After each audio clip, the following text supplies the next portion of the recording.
dentro de las narraciones negras como una forma, entender las narraciones como una forma de reivindicación y de empoderamiento y resistencia para nosotros como pueblo. Además, teniendo en cuenta que esto significa para nosotros la salvaguarda de la memoria.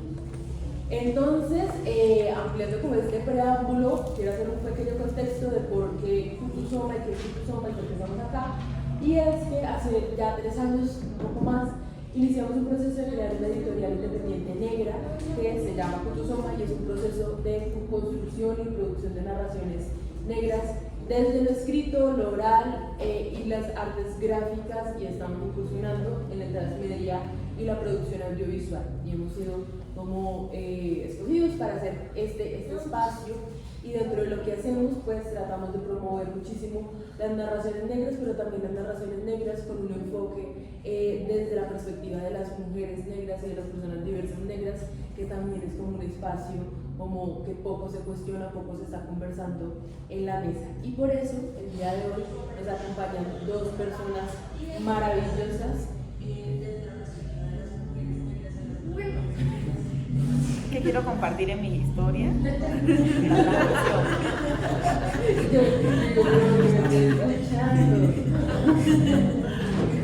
Compártamelo, por favor. Bueno, entonces, por eso la voy un poquito más atrás, como para ampliar el espacio, pero me gustaría mucho que puedan hacer una presentación sobre quiénes son ustedes, porque las conozco, y son 2 mujeres negras impresionantes de la escritura, que son escritoras emergentes también. Caro ya es una escritora que escribe hace mucho tiempo y tiene publicaciones que están sacando este año, y queríamos conversar un poco de esto, pero también sobre cómo esto se conecta con lo audiovisual, con lo transmedia, y tiene una perspectiva muy importante que es la de las narraciones. Entonces, quiero darles la palabra y que ustedes se presenten también desde su propia voz, que es lo importante. Y si quieres, Caro, iniciar presentándote y darnos concepto. Hola, ¿cómo están? Mi nombre es Carolina Rodríguez Mayo. Yo, como dice Dani, soy escritora y educadora antirracista. Hablo mucho como ya desde temas de la política y desde una perspectiva antirracista y anticolonial en columnas en Manifiesta, Volcánicas, El País de España. Y este año, el 28 de octubre, salió mi libro, que está aquí, este rojo que está atrás. Se llama Arraigos, es una antología de cuentos. Salió en octubre porque tiene cuentos de terror.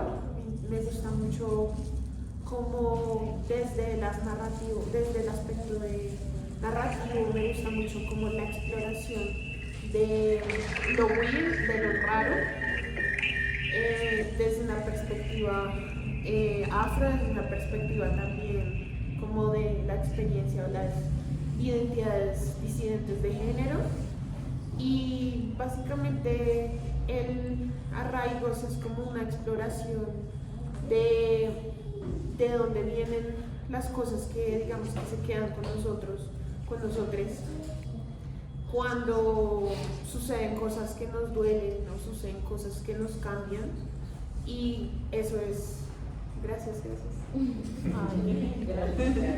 Bienvenida, muchas gracias. Me da mucho gusto conocer a Caro. No la había visto antes, qué poderosa. Gracias por invitarme a este evento. Mi nombre es Caterine Maribel Quiñones, artísticamente conocida como La Tunda del Telempí. Soy oriunda de Barbacoas, Nariño. Nací a orillas del río Telempí, y como soy una mujer de encantos, una mujer que cuenta el territorio, una mujer que salió desterrada desde su pueblo por la violencia, pero llegó acá a seguir haciendo el trabajo de construcción desde la escuela, haciendo pedagogía desde el arte. Yo misma me bauticé como La Tunda del Telempí.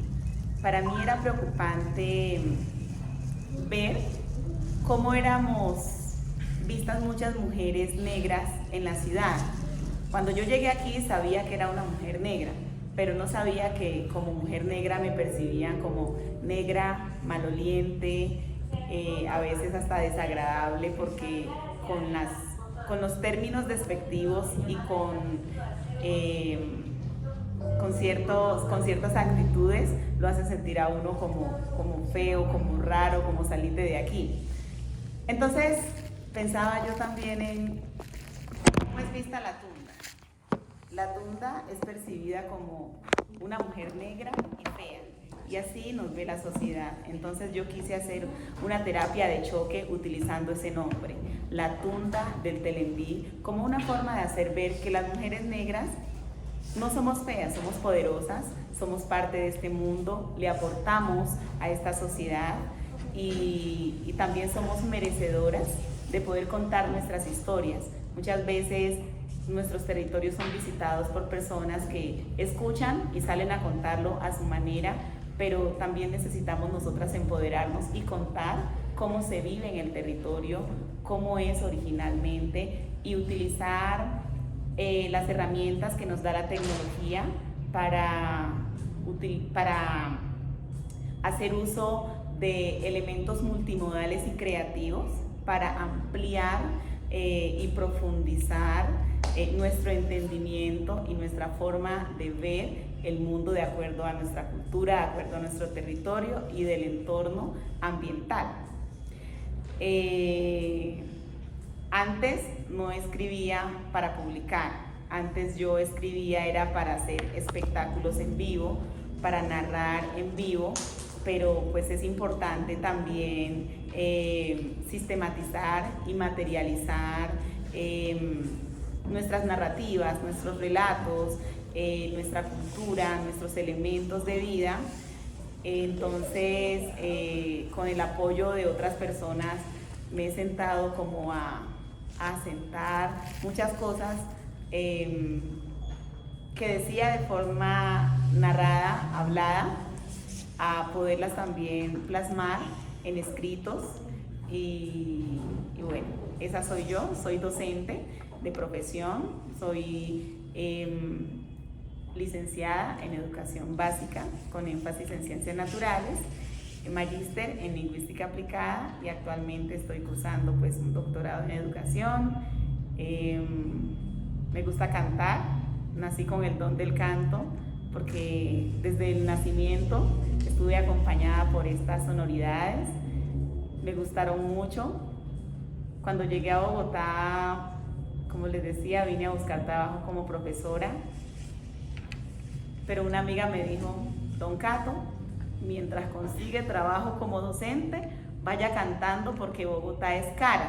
Y yo pues cantaba en el territorio, pero no me había visto como una cantora de escenario, ¿ya? Y esto se convirtió en un trabajo que me empujó también a hacer la defensa de lo nuestro, porque yo me encontré con una realidad de que había mucha gente que no es del territorio, que intentaba hacer lo nuestro a la manera que se les daba la gana y a veces hasta irrespetando nuestras tradiciones.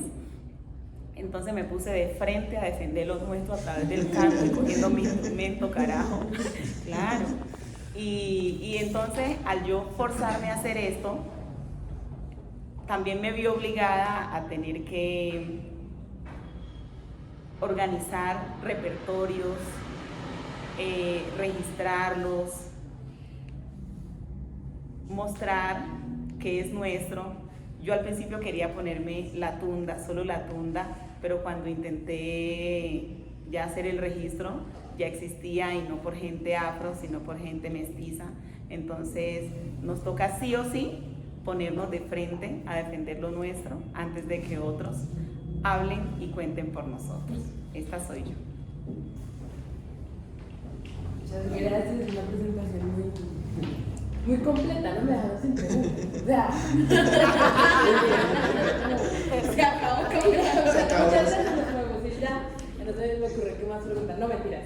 Creo que son experiencias muy importantes sobre cómo llegan ustedes a escribir. Siento que, y lo hemos hablado durante todos estos días, y es que el narrarse muchas veces, durante mucho tiempo en la historia, estuvo como era como un espacio donde solamente se le permitían a los hombres blancos escribir, narrar o contar la historia, o ser quienes producían el audiovisual. y que ahora haya mujeres negras, personas negras, pero dentro de eso mujeres negras que están escribiendo, que están narrando y que sobre todo están dejando dentro de la historia su forma de ver el mundo, su cosmovisión, desde la experiencia que tienen. Creo que es valioso y es muy valiente, porque hemos hablado estos días de que hemos hablado muchas cosas, pero por ejemplo las limitantes que existen para comenzar a escribir son muy grandes. Existe mucha gente que por muchas razones, la excelencia negra y entre otras, no da ese paso. Pasar de escribir a compartir lo que se ha escrito es otro paso que también es una limitante muy grande, y llegar a soñar o intentar o lograr ser exitoso con lo que uno escribe, lograr alcanzar un gran público es otro paso que también es un reto gigantesco, unos obstáculos que son muy grandes y mucho más para las mujeres negras, y es un ejercicio muy importante poder tener estas conversaciones, tener espacios donde podamos conversar esto y tener aquí obras, pero no solamente obras que están escritas, sino lo que hablábamos también de cómo, por ejemplo, algo que decías tú, Catherine, sobre cómo la oralidad o la musicalidad que te atraviesa en la vida también hace parte de estos relatos, y de cómo lo de escribir es una forma a la que llegas luego de un montón de espacios en los que ya estabas narrando. Quisiera preguntarles sobre eso, ¿qué más, o sea, qué las lleva a ustedes a escribir dentro de su vida? ¿Cómo comienzan ustedes a tomar el lápiz y el papel para comenzar con esto? Bueno,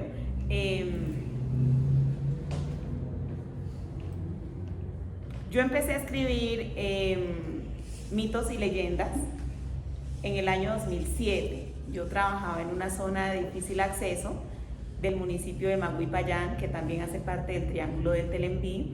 Entonces yo trabajaba hasta las 12:30 y tenía el resto del tiempo en la tarde para escudriñar el territorio, y me encontré con gente fascinante que contaba muy bonito, pero contaban en prosa.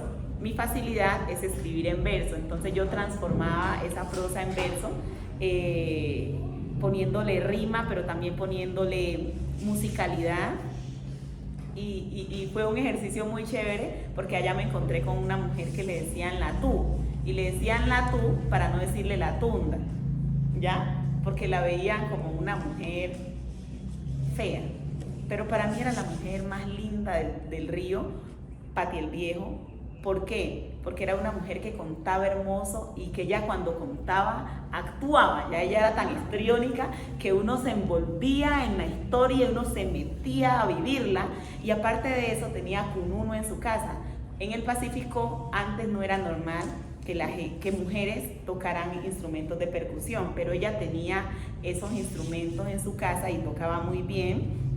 Entonces yo siento que ella me entundó, y yo entonces escribía y escribía y escribía, y empecé a aprenderme esas historias, ¿ya? No pensé que yo iba a llegar con esas historias a escenarios. Entonces tenía mi cuadernito donde tomaba mis noticas, tachaba, volvía a escribir. Por razones de la violencia, a mí me tocó salir de allá desterrada, y tuve que dejar todas mis cosas tiradas, pero se vinieron en mi mente, ¿ya? Cuando llegué aquí a Bogotá, al principio yo me subí a escenario y yo no veía a la gente, sino que veía un punto por allí lejísimo, y me concentraba allá, cantaba, porque no estaba acostumbrada. Sin embargo, yo sentía que la gente me decía con la mirada: oiga, míreme que yo quiero que usted se conecte conmigo. Y fue cuando empecé como a contar quién era yo, y sentía que la gente decía como que: ay, es del Pacífico, es de Barbacoas, ay, qué bonito. Y yo decía: pero ¿por qué me aplauden por todo eso? Pero yo me iba a la casa pensando en eso, ¿ya? Entonces yo decía: a la gente le gusta que yo les cuente cosas, o sea, que yo cante, pero que cuente. Entonces eso me motivó a alternar entre el canto y la narración de historias. Y ya luego, entre tantos eventos que andaba, hágale por aquí, hágale por acá, eso se volvió mi forma de trabajo. Yo aprendí aquí en Bogotá a andar siempre lista. A veces me llamaban a las 2, 3 de la tarde: ve, es que la necesito en un evento que es a las 5 o a las 6. Y yo, ay no, pero yo ando sin traje, una prima me hace el favor de llevarme el traje con el WhatsApp. Entonces yo dije, no, yo no puedo andar así, tengo que andar con mi chuspa, mi traje y mi WhatsApp, mi calzón, mi cepillo dental, mi crema dental. Sí, yo andaba siempre lista, ¿ya? Pero todos los eventos no tienen la misma intencionalidad. Entonces yo sentí que había como un bache por ahí en que llamaban a veces a los músicos a rellenar en un evento, a cantar en un evento, pero a veces no había como ese tiempo de contarle a los artistas de qué se trataba el evento. Y los repertorios necesitan que vayan de acuerdo al evento, porque a veces la gente empezaba cantando La Vamos a Tuntar en un evento de víctimas y yo decía, no, esto no cabe aquí, ¿ya? Entonces yo decía, no, nos toca organizarnos porque no podemos andar, o sea, sí es importante ir a ganarse el recurso y ganárselo bien ganado, pero es importante ponerle como ese respeto a cada ocasión. Entonces yo me dediqué a escribir para los muertos, a escribirle al dolor, a escribirle al jolgorio, a escribirle a los santos, a escribir para toda ocasión. Eso me hizo compositora, ¿ya? Yo de pronto lo que tenía era la facilidad, muchas melodías, porque yo crecí en un entorno donde se le canta a todo, pero acá ya lo vine a profundizar, poniéndole a cada cosa una intención. Entonces yo decía, bueno, escribí esta décima para tal evento, prum, la mandaba a mi correo y la organizaba ahí.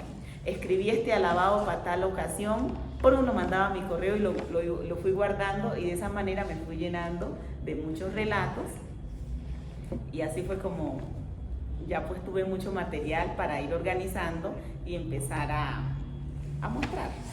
Gracias. Caro está muy atenta. Mi caso no es tan divertido, como que simplemente era una niña que se refugió mucho desde pequeña en la literatura. Yo soy afro-bogotana, mi historia no es ni de cerca tan divertida en términos de que veía yo en el paisaje todos los días, sino que más bien era al contrario, era como buscar amigos dentro de voces más amables, porque mi experiencia como mujer negra en este territorio que llamamos Bogotá, pues ha sido muy atravesada por otras miradas, que es la mirada de las personas blanco-mestizas o las personas blancas. Entonces como que en un principio para mí era como también una manera de rechazar ciertos estereotipos que había sobre mi cuerpo, por ejemplo, que siempre quisieron que fuera deportista, los profesores, todo el mundo en el colegio, porque pues no era solamente de las pocas niñas negras que había en el colegio, sino la más alta. Y pues yo de verdad siempre he sido muy ñoña, así que no, el deporte nunca fue de mi interés. Y esa era una manera también para mí de arraigarme dentro de lo que yo quería para mí misma, que era leer, y como que siempre fui muy sensible a las artes, como al cine, al teatro también siempre me gustó mucho. Arraigos en particular fue como la exploración de lo que son las negritudes en las urbes, y es como que en muchos de los cuentos está esta pregunta por quiénes somos las personas dentro de los lugares, como a través del cuerpo, o sea, qué cuenta nuestro cuerpo dependiendo de dónde está y cómo se mueve. Y por eso también van a ver mucho de Bogotá, o sea, porque el libro se desarrolla en muchos lugares, algunos ni siquiera son como lugares físicos. Hay cosas como muchos cuentos que están como en ensoñaciones, por ejemplo, pero sí hay una pregunta también por, bueno, y los cuerpos que son leídos desde una perspectiva X o Y, porque hablo tanto de género como de raza, cómo se mueven, ¿no? Cómo disfrutan de su propia, no sé, experiencia, de sus preguntas identitarias, o cómo las sufren, cómo las padecen, y si siempre son esos dolores o esas preguntas vienen desde afuera o cuando el enemigo es uno mismo, ¿qué pasa? Entonces creo que mi escritura está más como a narrar un cuerpo, a narrar los cuerpos y a narrar esas experiencias como que nos da este primer lugar que llamamos casa, ¿no? Que somos nosotros mismos. Muchas gracias a las dos. No espere que yo iba a decir una cosita. Ah, no. Usted me está diciendo que lo suyo no es divertido. Pero espere, usted me lo dice como que no, pues lo mío será triste. Pero no, o sea, lo suyo es importantísimo. ¿Ya? Usted sabe todo lo que sufren los niños en la escuela, las niñas afro en la escuela, la gente afro en esta sociedad. Sí. O sea, esto es un arma de defensa. Espero. Usted lo que le está dando es un aliento a la gente, un fortalecimiento espiritual, emocional, identitario. Ahí. Gracias. Yo se lo aplaudo. Ya, yo se lo aplaudo y le destaco todo ese trabajo importante de haberse pensado, ¿ya? Porque usted para escribir esto no nace de la noche a la mañana, ni en un mes, ni en 6 meses. Esto aquí hay años de reflexiones, de pensares, de vivires, de soñares. Y pienso que es lo que necesitamos también conocer todos. Tenemos que hacer estudios críticos, reflexiones críticas de quiénes somos nosotros y también quiénes son los demás. Porque a veces creo que como no se nos piensa, Exacto. entonces No se nos estamos- oprime. Y digamos en términos de lo que cuenta, que es como cosas de terror y cosas como muy, no solo hay terror, pero también hay un poquito como de ficción, de ensayos ficticios, por ejemplo.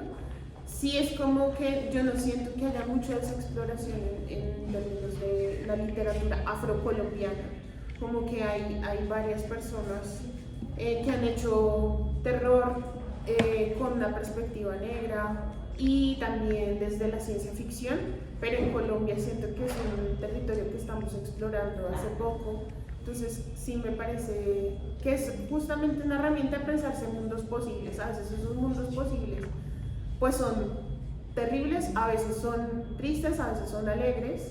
Yo creo que dependiendo también como de cómo agarre uno el libro, ese libro en particular, o incluso el tuyo, uno va a leer qué es lo que está narrando el cuerpo de ese momento, el propio, y también qué está contándome el libro, o qué está contándome la lectura. Yo la escucho a usted y yo digo, esta muchacha ha sufrido, pero ha tenido el propio espíritu de resiliencia, ¿me entiende? Y aquí hay, mejor dicho, toda una batea de resiliencia para que la gente lea y se encante de arraigos. Con arraigos. Yo quiero hacer algo y a lo mejor no es divertido, pero eso también aporta un montón porque también habla como de todo ese margen en el que uno puede expresar desde una posición negra, afro-raizal, o bueno, como estas diversidades étnicas en general, incluso de los pueblos indígenas y demás. Y siento que también quizás no sea divertido y no tiene que serlo, pero funciona. Yo no lo leí, yo lo leíste y se divertido. Vamos a hacer Hoy tenemos harta tela por cortar. Sí, no vayan en el orden. Yo creo que si hagamos como es necesario hablar, o sea, donde a veces estemos y no podamos conversar, pues es complejo. Les voy a hacer la última pregunta y pasamos con esas preguntas del público que quieren hacer. Y ahí vamos dando en orden el uso de la palabra para que todos podamos opinar en orden. Hay algo, bueno, hay varias cosas como que de las dos narraciones me causaban atención y pues yo creo que a todos los asistentes, pues primero, gracias a ambas por venir, por abrirse en este espacio, por contarnos cómo es narrarse y narrar personas negras de distintos puntos. Digamos que algo bonito es como, digamos, Caro cuenta algo, digamos que me identifico mucho con Caro porque yo también crecí en Bogotá y también me gustó mucho la lectura. Y en ese gustar de la lectura, Yo a los 22 años, o sea, después de leer un montón y de que siempre me regalaran libros, fue que dije, hombre, de estas lecturas nunca leí un autografio. No, o sea, no, y fue que me empecé a hacer esas preguntas y esos cuestionamientos y bueno, empieza como todo este rebobinar de qué estamos leyendo, qué narraciones nos están inspirando, en qué nos estamos inspirando, pero también es muy bonito escuchar a la Tunda y recordarse como todas esas historias que tal vez no vivimos nosotros que crecimos en Bogotá, pero que sí, por ejemplo, cada vez que escuchamos a nuestra mamá, a nuestra abuela, bueno, a todos nuestros cercanos que viven en territorio, es ese recordar, ese vivir en territorio y también el llegar a Bogotá, que es todo un desafío para cada uno de los, pues, venirse de territorio, que prácticamente es un desplazamiento. Pero hay algo que ahorita estamos hablando de todo lo bello, bueno, de cómo fue ese proceso de narrar, que claro, tiene sus altos, sus bajos, pero el último eso es muy bonito, explorarse, o sea, también ver hoy me siento en crisis, no voy a escribir, hoy me siento muy bien, hoy tal vez este evento me hizo pensarme esta escritura, pero que quisiera preguntarles un poco, que también va relacionado con el tema de Johnny Hendrix, es cómo es también decir, listo, escribí, pasamos todo este proceso de encontrarnos y también de, bueno, hay algo que decías, Karen, y yo creo que los libros tienen momentos, yo no me obligo a leer nada, leo porque ese es el momento para leer ese libro. Lo mismo siento que pasa con la escritura. Pero digamos que hay una dificultad grande listo, pues yo ya siento que es el momento en que mi libro salga y en que efectivamente salga. Y hay unas dificultades. Quisiera preguntarles cómo fue ese proceso para que pudiese salir eso que ustedes expresaron, se soñaron y que hoy aquí tienen enamorado a Santiago, él es mi sobrino. No ha soltado el libro en la Tunda, no sé si lo va a comprar. Lo ha soltado porque tiene imágenes y mejor dicho. Y el de Caro también. Hay un posible comprado. Pero ¿cómo fue o sea, como de ese soñárselo y llegar a esto? Bueno, voy a empezar. No que yo hablo mucho, si me entiendo mucho me... Para eso estamos aquí.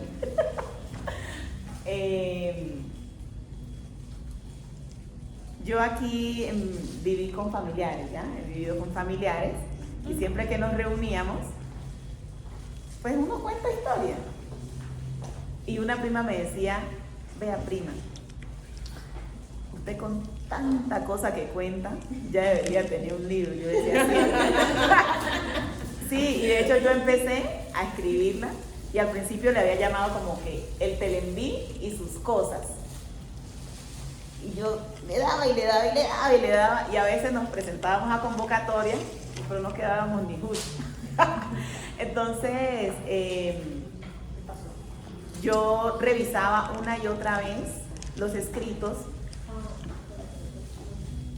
pero para mí faltaba algo importante y era que yo decía, bueno, estos textos yo los leo y de pronto yo los entiendo, pero a veces ponía a primos a leer y rapidito se desconcentraban, ¿ya? Tuve choques en la universidad porque casi siempre decían, no, es que a los negros no les gusta leer. Entonces yo pensaba en eso, como que, bueno, yo a veces pongo una prima que lea 5 minutos y ya no quiere leer más. Y a veces a mí también me pasa que empiezo a leer un texto y termino viendo las letras como hormigas y me da sueño y me duermo. Pero no me pasa con todos los libros. Si las lecturas, o sea, las lecturas son interesantes y son importantes, pero de pronto yo vengo de un mundo donde es muy colorido, donde yo me acostumbré a las imágenes y a la magia del sonido. Entonces yo decía, ya estoy entendiendo qué es lo que le hace falta a ese libro que yo quiero tener. Le hacen falta ilustraciones. Y por eso mi prima, ella empezaba y dejaba eso y buscaba algo más divertido a su oído y a sus ojos. Y claro, yo también lo he vivido, pero yo decía, esto le hacen falta ilustraciones.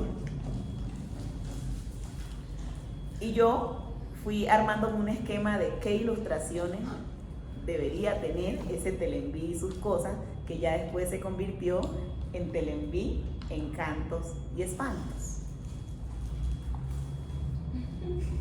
Cuando empecé a conocer textos para chicos, para niños, sí encontraba más textos multimodales, porque entonces para los niños les organizan el CD que viene con las lecturas, pero también con un cantico, con un jueguito, con cositas sonoras, y para ellos es más entretenido, toma más sentido, y así funciona en mi mundo, así funciona en mi cultura y así funciona para muchos.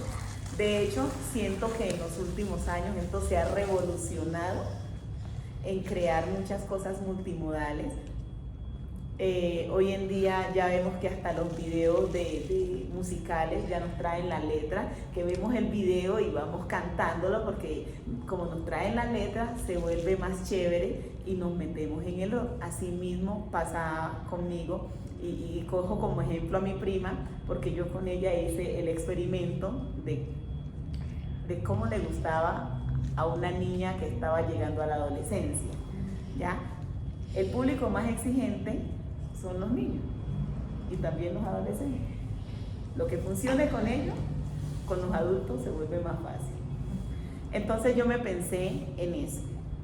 Ya después me encontré con unos chicos que me conocieron en un festival, en el Afrofestival 2021.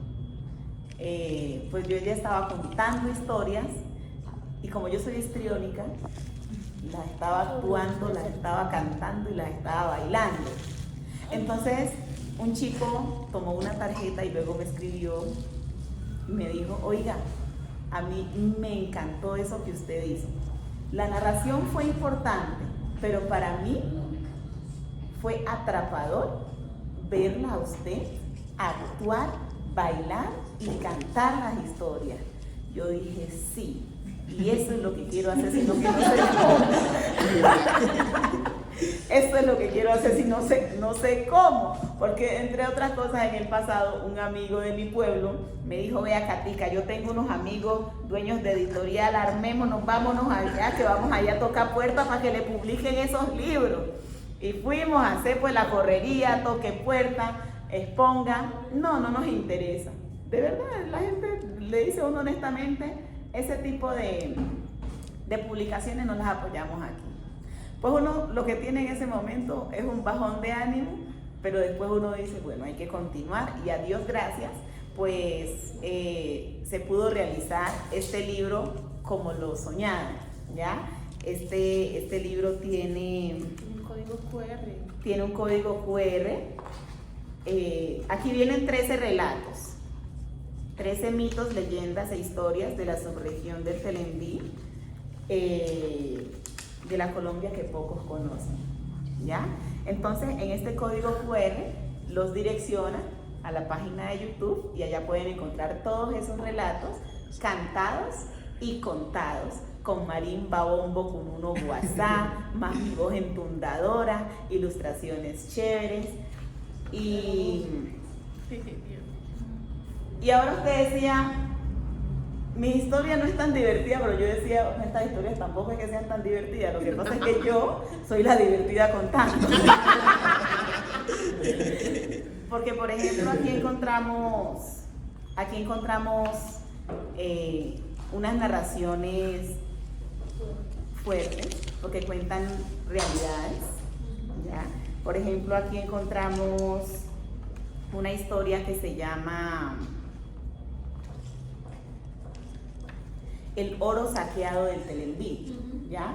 Y cuando hablamos de ese oro saqueado del Telenví, hablamos de situaciones duras, porque es que el Telenví ahora la conocemos como un triángulo geográfico de 3 municipios de la costa pacífica nariñense, pero en el pasado fue todo un pueblo aborigen que fue asesinado por los españoles, ¿ya?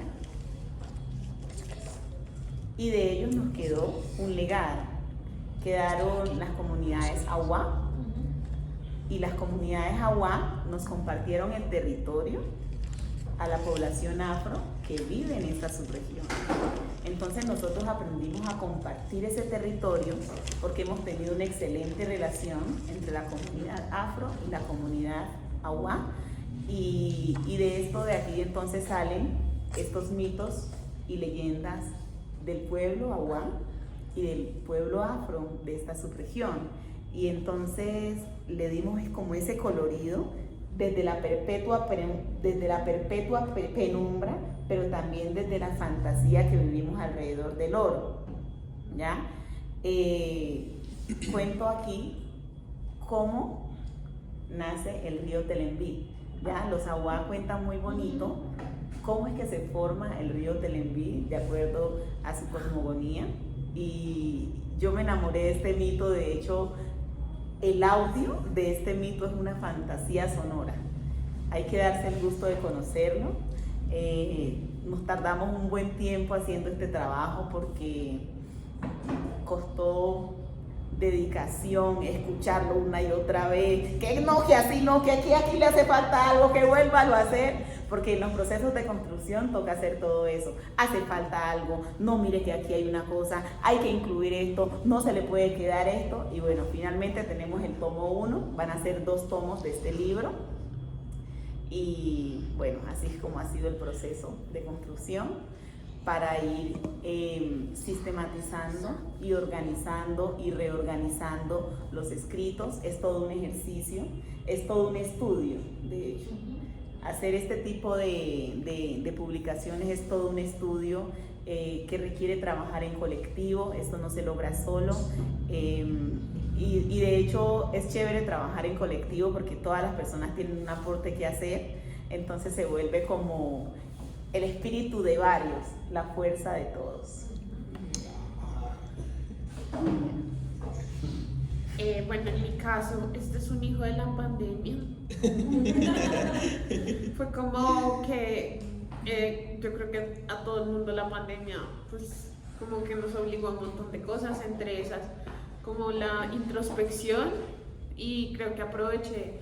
Yo ya escribía antes, pero esto fue como, bueno, como que quiero explorar, que sea unificable. Y después de mucho tiempo, porque pues 2023, o sea, 3 años trabajando en que pudiera ver la luz, muchas personas también involucradas en leerlo, en decir esto sí, esto no, muchas personas, mis papás específicamente y mi hermana que estaban viviendo conmigo durante ese momento, siendo mis conejillos de indias de los primeros cuentos, de imprimirlo, reimprimirlo y volver a leer el mismo cuento 10.000 veces.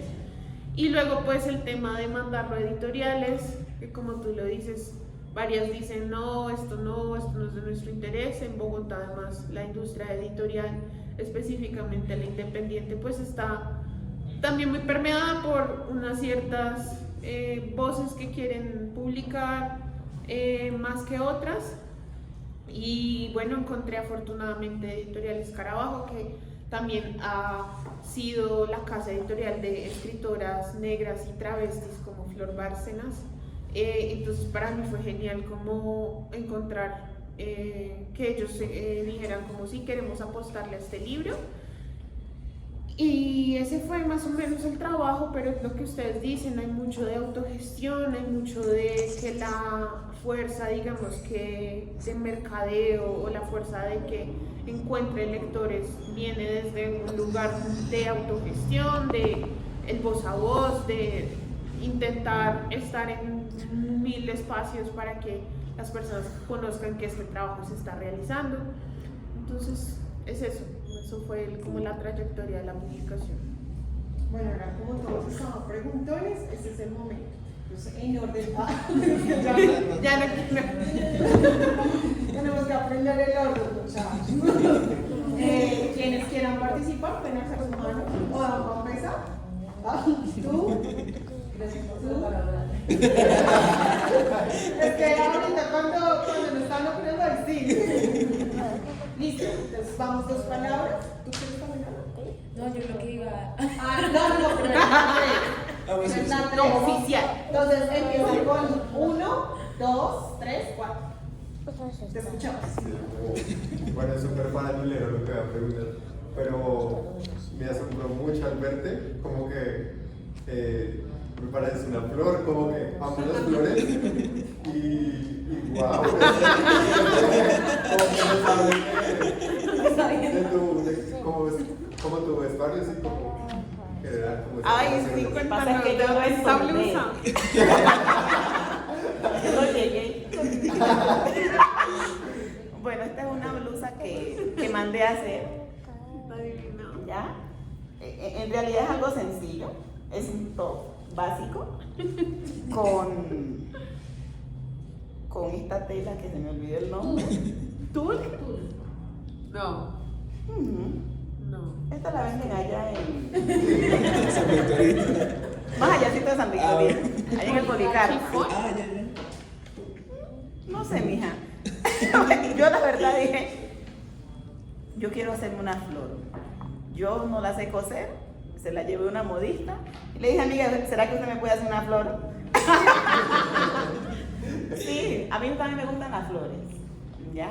Y de pronto, como yo soy artista, me gustan las cosas pomposas, los colores fuertes, porque dentro de eso cabe destacar que muchas personas que somos africanas tenemos un iris para el colorido, ¿ya? Y yo tengo ese ojo.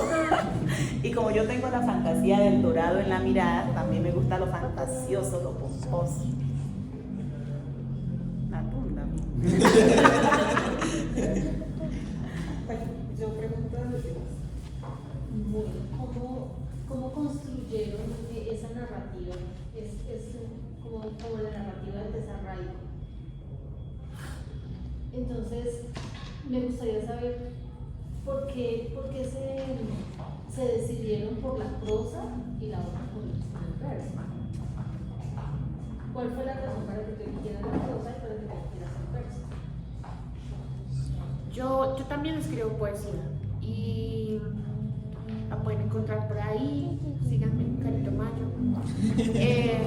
Pero digamos que tenía ganas de tanto del reto, porque siento que la prosa y la narrativa sí son bien retadoras, porque digamos que la voz poética permite mucho que la persona que lee sea quien concluya y tome como decisiones respecto hacia dónde va o hacia dónde los lleva un poema o cosas un poco más versadas.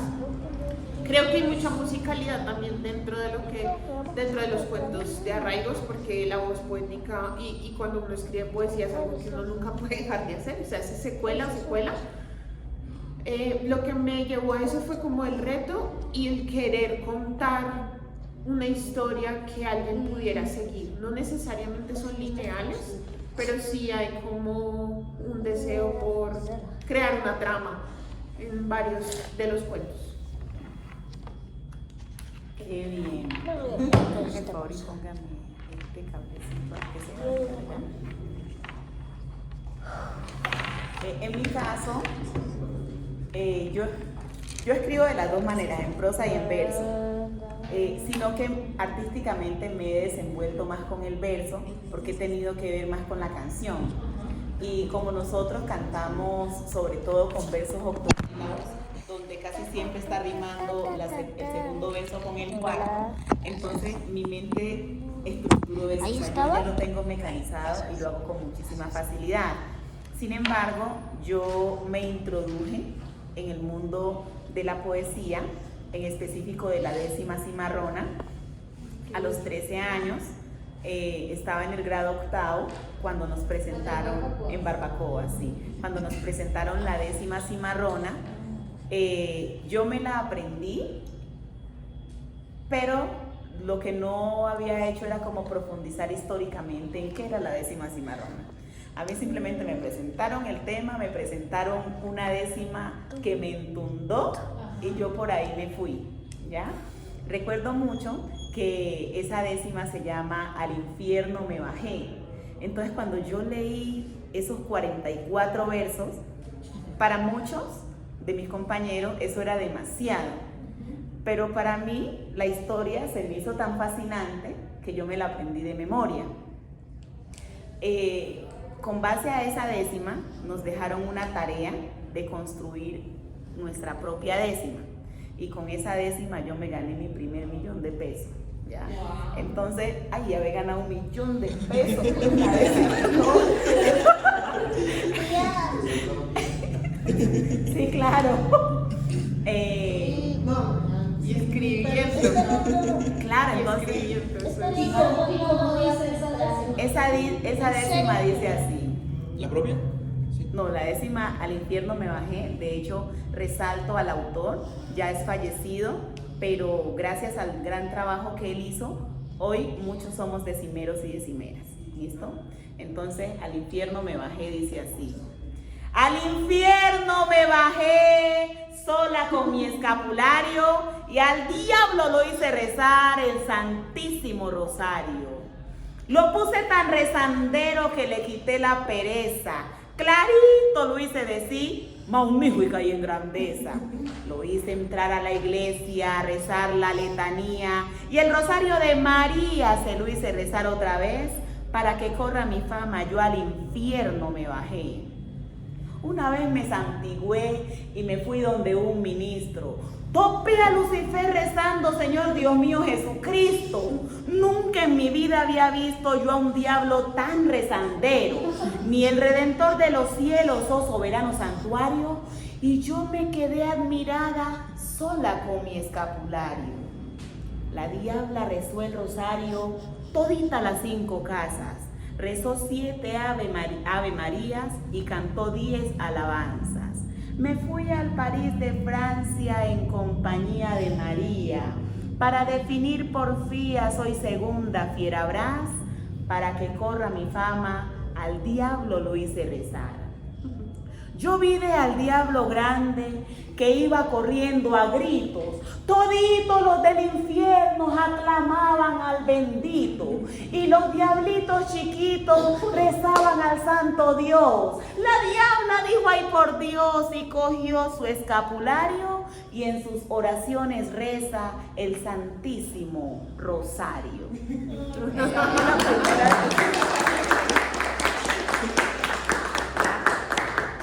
Esa fue la primera décima que yo escuché y vi estructurada y que me tramó tanto que yo, imagínense, desde los 13 años ya tengo 36, Dios mío. Ya son 23 años. Sí, todavía. Entonces, con base a eso, escribimos una décima y con esa décima yo participé en los carnavales de mi pueblo. Y esa décima se llama No hay como barbacoas. Y dice así: no hay como barbacoas por nuestras ricas costumbres, de los pueblos del Pacífico Barbacoas está en la cumbre. Gente linda y tierra bella que a cualquiera hipnotiza, muy verdes son sus montañas y muy suaves son sus brisas, aguas claras, aguas dulces, caras lindas te sonríen, mucha gente que te guíen y te monten en canoas. Yo vuelvo y te lo repito, no hay como barbacoas. Los carnavales gozamos con muchísima emoción, irradiamos alegría con la participación del reinado, de comparsas, de danzas, de las orquestas. Gritamos, es nuestra fiesta y nos sentimos en la cumbre. Barbacoa se identifica por nuestras ricas costumbres. Como Atochita ninguna, la Atocha tiene corona. Ella es nuestra protectora, también es nuestra patrona. Asistimos a Belénes, rezamos el novenario y el Santísimo Rosario, que es glorioso y magnífico. Barbacoas es lo máximo de los pueblos del Pacífico. Platos muy exquisitos en nuestra alimentación. El pusandao y tapao como representación. pueblo y ciudad encantadora, de gente amigable, religiosa y muy amable que practica sus costumbres, lo seguiré repitiendo, Barbacoas está en la cumbre. Ay, qué lindo.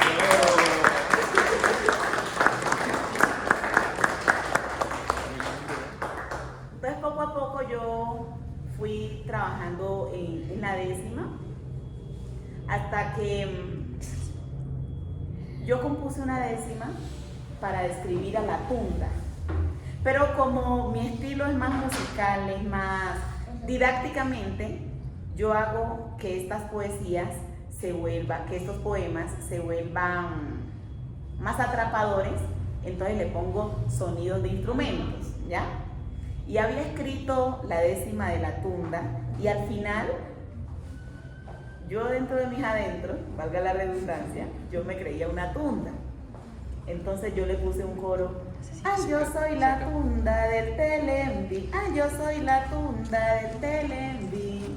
Y un día estando en México en un festival de guitarra y narración en Paracho, el repertorio que nosotros llevamos duraba 45 minutos y así estaba establecido en la normatividad del festival. En mi vida había recibido yo tanto aplauso, yo decía, pero Dios mío, ¿será que ellos me están diciendo que quieren más o qué será? Y efectivamente querían más. Entonces mi compañero de la guitarra me dijo, Katica, y le figuró resolver, haga lo que quiera que yo le acompaño en la guitarra. Ah, pues, yo me sabía muy bien esa décima y además que me gusta la décima porque casi siempre la gente cuenta en versos coplas, ¿ya? Que son de 4 versos, donde el segundo rima con el cuarto, pero la décima es encantadora porque las estrofas son de 10 y en su estructura pues se vuelve chévere ante el oído. Entonces yo dije, voy a echarme la décima de la tunda y voy a aprovechar toda esta gente y la voy a poner a mi favor. Porque a la gente le gusta, cuando va a ver los espectáculos, que los utilice, que los pongan a pasar trabajo. Entonces yo les dije, bueno, yo les voy a contar una décima de mi autoría, pero ustedes me acompañan. Cuando yo les diga, pundi, pundi, pundi, pundi, ustedes responden, la tunda del Telembi. ¿Estamos claros? Sí, dijo la gente. Entonces vamos pues, lo mismo va a pasar con ustedes.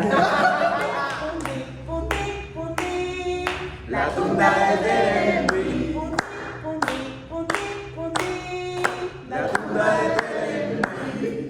A ella le llaman la tunda y baila el pundi pundi. Ah, bonita que es la tunda del Telembi. Pundi, pundi, pundi, pundi, la tunda del Telembi. Pundi, pundi, pundi, pundi, la tunda del Telembi. Dicen que es algo extraño, personaje de temer.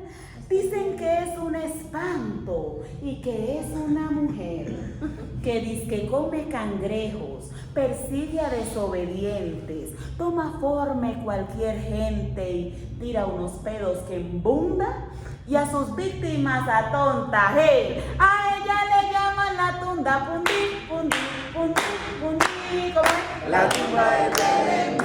Pundi, pundi, pundi, pundi. Por acá. La tunda del Telembi. Con su preciosa figura y una pierna de madera, adivina el pensamiento y toma una forma cualquiera de algún ser apreciado, amigo, familiar, para poderlo adentrar a selvas del Telembi. Ella se ve maravillas y baila el pundi, pundi, pundi, pundi, pundi, pundi. ¿Cómo es? La tunda del Telembi. Pundi, pundi, pundi, pundi. La tunda del Telembi. Cuando aplica su embelezo y a su víctima encantó, téngalo usted por seguro que ya el monte lo imbuyó. Y empieza el castigo cruel, con sus pedos la hediondez, envuelve en estupidez y unos efectos que embundan, miran la mujer diciendo, ¡ah, bonita que es la tunda! Pundi, pundi, pundi, pundi, la tunda del Telembi. Pundi, pundi, pundi, pundi, La tunda del Telembi. La tunda los estropea, los puya y les da cocachos, los castiga con consejo para que no anden borrachos, los sacude sin mesura y les cobra penitencia para que tomen conciencia y también les da ají. Oiga, qué berraca esta, ¿quién? La tunda del Telembi. La tunda del Telembi. La tunda del Telembi. Ay, yo soy la tunda del Telembi. Ay, yo soy la tunda del Telembi. Ay, yo soy la tunda del Telembi. Ay, yo soy la tunda del Telembi.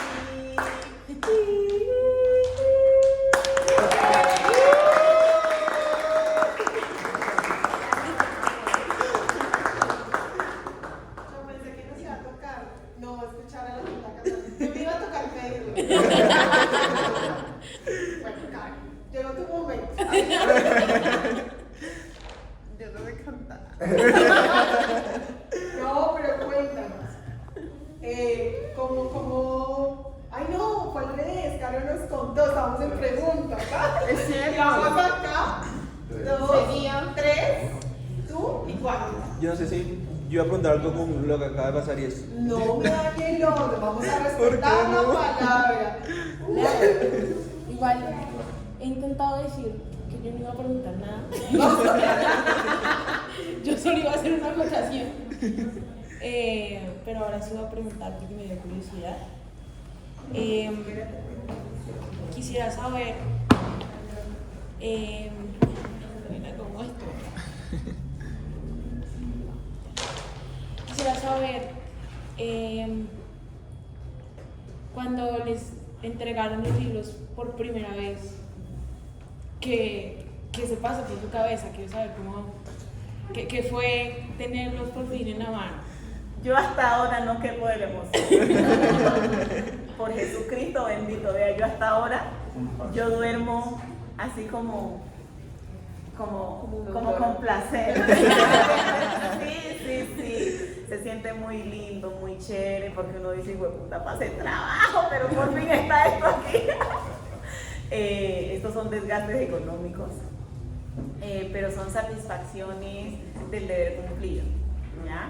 Yo tuve el lanzamiento de este libro el lunes pasado, se hizo un lanzamiento virtual y fue hermoso, porque yo invité a varias personas que tienen que ver con este libro, asistieron con placer, para muchos fue una sorpresa, no se lo esperaban, la gente ha estado expectante, consumiéndolo, comprándolo, y entonces, no, para mí ha sido satisfactorio. Y antes de pasar a... No, sigue ahí, ahorita hablo de otra cosa. Yo dije que no iba a preguntar, pero ahora tengo dos preguntas.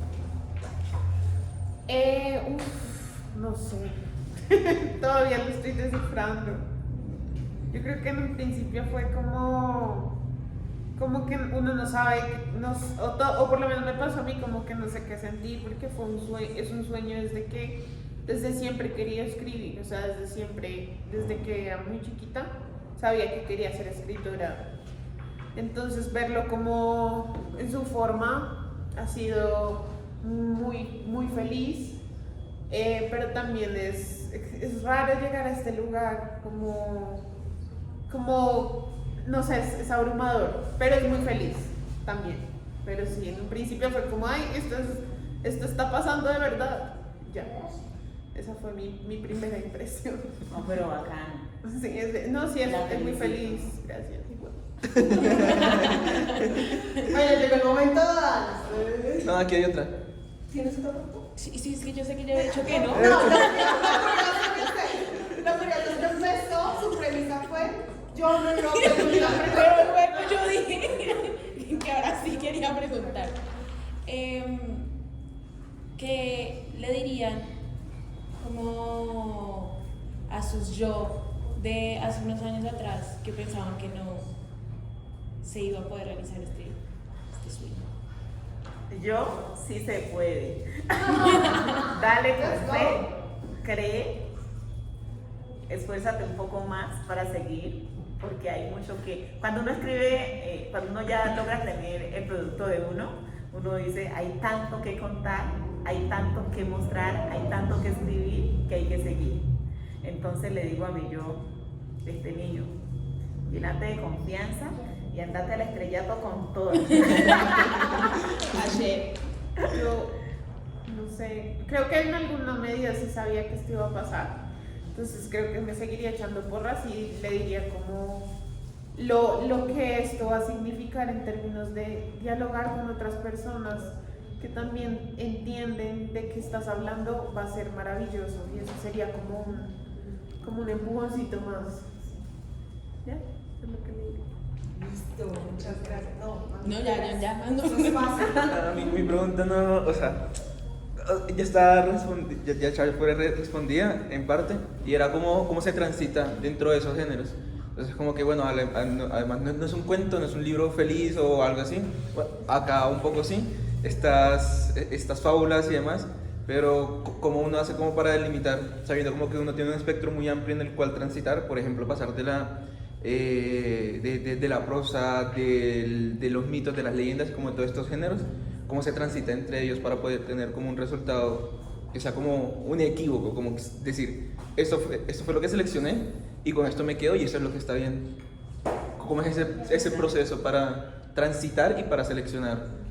En mi caso yo quería pensar en eso, en como qué cosas que nos pasan en general en diferentes situaciones, amor, duelos, sueños que se cumplen o que no, que marcan un antes y un después. Ese fue como digamos que la línea en la que yo me agarré para decir estas son las historias que quiero contar, y por eso le puse arraigos, como estas cosas que después se quedan en ti y echan raíces y te definen. Eso fue lo que yo puse para decir esto es lo que quiero contar. Y más que pensar en si esto es terror o no, yo me dejé en eso, yo no le estaba prestando tanta atención como al objetivo narrativo, sino más como a la historia en sí misma, a los personajes y lo que ellos querían hacer. Pero sí era más como esto es lo que yo quiero contar, con lo que sea que salga de aquí, de este cuento. Y ya, por eso seleccioné unos, otros quedaron por fuera. ¿Tú? En mi caso, digamos, este libro tiene... Inicialmente estaban pensados para hacer 26 relatos, ¿ya? Pero 26 relatos que se hacía como muy... Para el equipo editorial era como demasiado. No tanto por el número, sino por el contenido. El compendio se hacía como muy grueso y decían ellos que no se sabía si era como muy rentable publicar un libro como tan grueso, con tanto contenido, y que mejor pensáramos en hacer 2 tomos. Entonces, como eran historias afro y aguá, entonces era mayor la cantidad de relatos afros que aguá. Entonces se tomó la mitad para el primer tomo y la otra mitad para el segundo tomo, y asimismo entre las narraciones afro se pensó en que hay unas que son de mayor dolor, hay otras que son como más divertidas, entonces como tener como esa diversidad entre lo aguá, lo afro, lo triste y lo más alegre, ¿ya? Y para el tomo 2, pues queremos también tener audios, pero también hacer una película. Y ya mismo aprovechando también otra pregunta que me hacía ayer pasando, ¿cómo median ese proceso con las editoriales, sabiendo que ustedes hasta donde se escribieron y después consultaron editoriales y después hubo todo ese proceso como de producción del libro físico y de revisión? Y ayer estábamos hablando un poco sobre el sesgo que uno tiene y sobre cómo la palabra no es sesgo, me equivoqué, la palabra es... Como el prejuicio. No, cuando uno mismo se limita para escribir, como... No. ¿Sabotaje? Sí, pero hay una palabra como... ¿Sabotaje? va por el sabotaje, Como cuando tienes una línea editorial específica que seguir y te ponen a eliminar cosas y a borrar cosas, como fue esa mediación con las editoriales, que pasa mucho en el periodismo, cuando a uno lo censuran. Sí, digamos, ¿cómo es fue el proceso normal de mediación? que a veces eso pasa, ¿no? Como que no, esto no puede funcionar, entonces solo dejémoslo con esto. ¿Las protestas se vieron muy limitadas en eso con las editoriales cuando llegaron a ellas o qué? En mi caso no, porque yo busqué editoriales que tuvieran experiencia publicando autores negros, autores afro y autores queer. Entonces, en el caso de Escarabajo, yo ya tenía como una serie de autores como amigues que decían como no, esta gente no está buscando censurar o mitigar esto en términos comerciales, sino que tienen un objetivo un poco más de hacer literatura, y lo que eso implica que siempre es más contestatario que otra cosa. Entonces no, pero me ha pasado con prensa, o a veces son excesivamente amarillistas, pero pues uno siempre tiene, o por lo menos yo busco siempre es como defender la voz que estoy tratando de sacar como autora y que estoy tratando de decir, y siempre saco la carta de, vean, no puedo hablar de esto y yo sí. Y ya. Pero sí, a veces hay que... En mi caso no tanto para los relatos, pero de pronto como yo soy fantasiosa, eso a veces yo pido unas cosas que son muy costosas en términos de la presentación del libro, porque yo quería que fuera más grande y que tuviera unas hojas que son, de pronto como en las escuelas, en las bibliotecas, cierto material que viene del ministerio viene con altos estándares de calidad en las impresiones. Entonces yo decía, no, yo quiero que venga con unas hojas blancas de esas que uno abre y brillan un poquito. Entonces ya en términos de costos sí fue como más de negociar, que era lo que nos alcanzara el recurso, que de pronto a mis ojos se duplicaban los costos. Y bueno, con respecto a los textos, a lo que se quería de la producción, con eso sí no hubo objeciones. Igual es tapadura, o sea, esto es caro. Carísimo. Desde este lado te lo digo. O sea, este libro es lujoso, la verdad. Carísimo. Bueno, Esto es caro. no. El que va a sacar otra dice con amor, no es caro.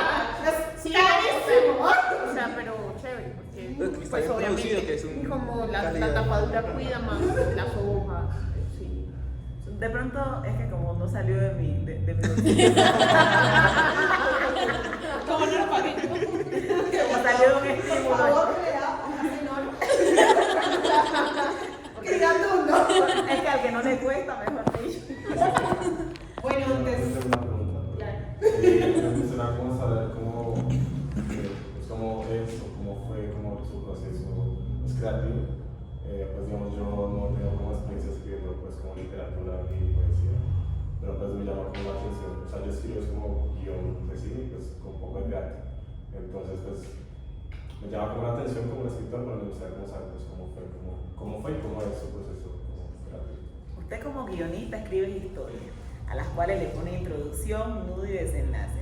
Muchas de estas historias también tienen esa introducción, ese nudo y ese desenlace, y en el proceso creativo sí a uno le toca como que leer y releer, como que uno a veces dice, bueno, esta palabrita aquí como que no está muy bien redactada, toca volverla a elaborar, pensar en los signos de puntuación, porque cuando uno está hablando es una cosa, cuando uno ya está escribiendo para el lector es otra cosa. Entonces siempre toca estar como editando. El permitirle a otra persona que también nos lea y que nos dé su punto de vista también es importante, porque uno no se las sabe todas y lo hacen tomar conciencia a uno de que ve esta niña, vos que está escribiendo ahí, prestale atención a esto, que esto de pronto quiere decir otra cosa. Entonces ese peer assessment sí es importante, la evaluación de los pares que uno tenga, si usted tiene amigos que usted considera que tienen como esas habilidades para leer y para escribir, ese acompañamiento es importante. Por eso le digo, solo no es fácil, acompañado mucho más. A veces uno acude a gente que tampoco es que esté interesada en ayudarle a uno, pero sí es importante de pronto hablarle a la gente con sinceridad. Vean, ayúdenme, léame esto, siéntese conmigo, hagámoslo juntos, trabajemos en grupo. ¿Qué le parece? Entonces, eso ha hecho parte del proceso creativo. Para mí también ha sido muy importante grabar eso que yo leo y después leerlo de acuerdo a lo que dice en el audio. Ahí uno se da cuenta que también comete ciertos errores de redacción y eso lo manda otra vez nuevamente a sentarse. ¿Ya? Mira que gracias. Muy buen tip. Lo voy a copiar. Hay también como una línea muy delgada entre pues como que me censuren, ¿no? Como que también es mi opinión, ¿no? Y quiera como, entre comillas, como corregir o que esté como con esa perspectiva. Es complejo eso que dice. Antes de irnos pues y terminar el encuentro afro. Ay, no, espere que yo tengo otra cosa por decir. Daniela les iba a mostrar algo, pero tenemos que ver. No, pero... Bueno. Esto es antiguísimo. Como les decía, yo empecé escribiendo esto en el 2007. Y ya luego aquí empecé a escribir décimas. En el 2011 empecé mi ejercicio de compilar décimas gracias a una amiga que se llama Lady Mercedes Vidal Perlaza, que ella trabajaba en el Colombo Americano de Maquisito y yo estudiaba allí. Entonces ella tenía un grupo de amigas bacanísimos que se sentaban a tertuliar y un día me dijo, oiga, usted que yo la veo que cuenta tanto, ¿no tiene algún poema por ahí que quiera publicar en una publicación que va a haber de la Uramba? Y yo, no sé, pero puedo pensar y escribir. Y ahí escribí una décima que se llama Piernas Cruzadas y así empecé a escribir varias. Y yo decía, bueno, ¿yo cuándo publicaré? En el 2021 fue o 22. Daniela, el año pasado participamos en el Festival de Literatura de Bogotá y conocí a Kutuzoma. Yo no sabía que existía un grupo editorial de mujeres afros y yo cuando las conocí dije así, ¡oh, qué chévere! Ya, porque el compendio de décimas que tenía era como muy de la vida afrocolombiana, ¿ya? Entonces yo las busqué, les escribí, les dije, oiga, a mí me encantaría publicar con ustedes, no sé si ustedes me hagan ese grandísimo favor de apoyarme en esto. Y ellas me aceptaron, me acogieron y empezamos un proceso creativo también, porque editar para publicar es todo un proceso creativo, ¿ya? Entonces a eso le llamamos Grito Cimarrón, que para mí va a ser un libro súper importante. Yo todas las noches estoy soñando cómo va a ser el lanzamiento, que la alfombra que vamos a poner. Porque vuelvo y les digo, yo soy fantasiosa, ¿ya? Y como yo me dediqué de pronto al mundo artístico, del espectáculo en vivo, yo ya estoy pensando en ese momento magnífico, porque vienen 25 décimas poderosas y empoderadoras. Dan cuenta del proceso formativo que tuve yo aquí. Yo estudié con libros de Norma y de Santillana, desconocía muchas cosas. Yo tenía la mente colonizada, por eso cuando usted mostró esto yo dije, esta es la descolonización para la cultura.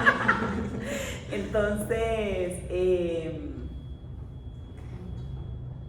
estoy muy contenta, me siento bendecida y achesuda porque cada vez me voy rodeando de personas maravillosas.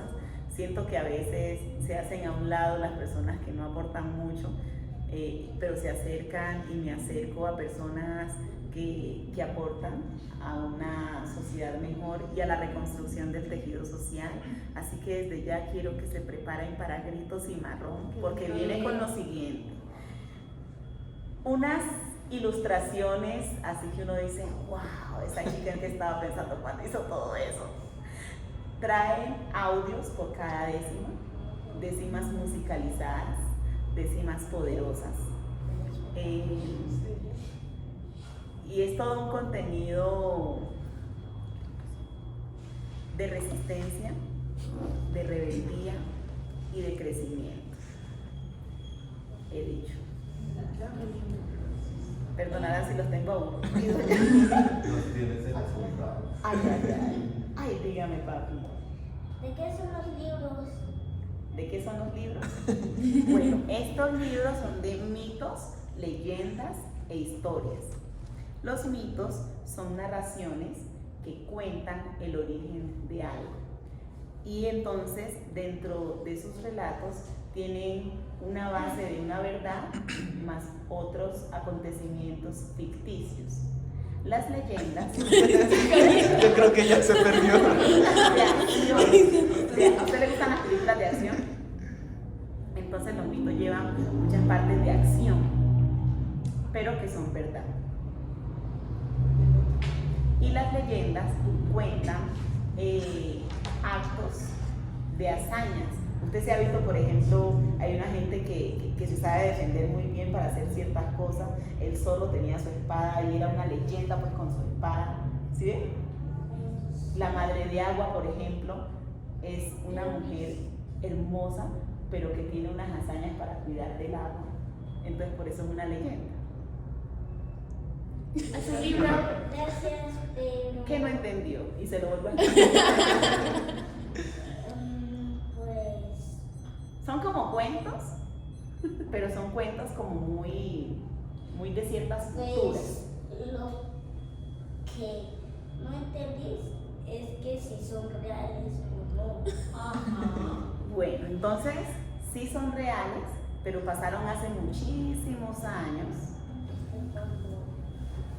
Son milenarios. Creo que eso ya se haya extinguido. Sí, se están extinguidos. Ya están extinguidos, de que ya no los vemos, sus cuerpos ya no están, pero lo que hicieron sigue existiendo en nuestras memorias, en nuestra imaginación y aquí en los libros, para que lo aprenda usted, sus primos, sus amigos. Pero... No, que siga preguntando. A mí me gusta que pregunten los niños porque ellos tienen preguntas bien interesantes. Pero entonces, ¿que la madre de agua sí existió? Claro.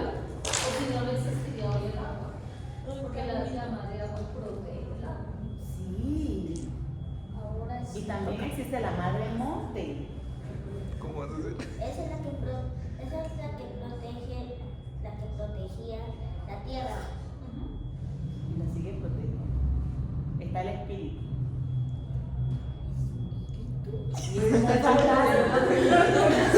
Va a ser muy amplio. No quiero defender. Después, ahorita en privado, las dudas se van a sentar allí. A explicar. ¿Qué otra duda tiene? Sí, digamos que usted. Escuchemos el otro, el otro. Pues el mío es un libro de cuentos, pero es para mayores de 16. Sí. Bueno, ya. Muchas gracias por el espacio. Por el tiempo antes de cerrar, la niños. ¿Dime? ¿No? Ah, ok. Muchas gracias por venir a este espacio y tener. Esta es una cuña para las escritoras, una cuña para los cineastas. Ahí ambas votaron la idea de que quieren ser publicadas no solamente en el tema o sea, como escrito, sino que también quieren algo audiovisual que lleva esa fantasía, como pensarse en el cine. Entonces ahí para que les respondan. y cuña también porque aquí hay cineastas en el espacio. Muchas gracias por venir, pues digamos que este es el cierre de Cutuzoma en este espacio, en la muestra afro, y ha sido un espacio muy bonito porque ha sido ver las narraciones negras desde distintas ópticas. Tuvimos gente experta en cine, tuvimos también gente experta en guión, también tuvimos gente que cuenta sus historias y escribe y nos cuenta cómo es ese proceso de contar las narraciones negras desde distintos puntos de vista y desde distintos lugares. Muchas gracias a ustedes por venir hoy viernes, 7 de la noche, estamos hoy aquí contándonos y hablando un poco de las narraciones afro, y a ustedes por esta es su casa, o sea, Cutuzoma es su casa. Nosotras, no sé si lo recuerdan, pero nosotros hacemos lecturas en voz alta y yo siempre termino diciendo como que puede ser que tú publiques en cualquier otro lugar, pero Cutuzoma siempre va a ser la casa en la cual vas a encontrar ese lugar para difundir, publicar o que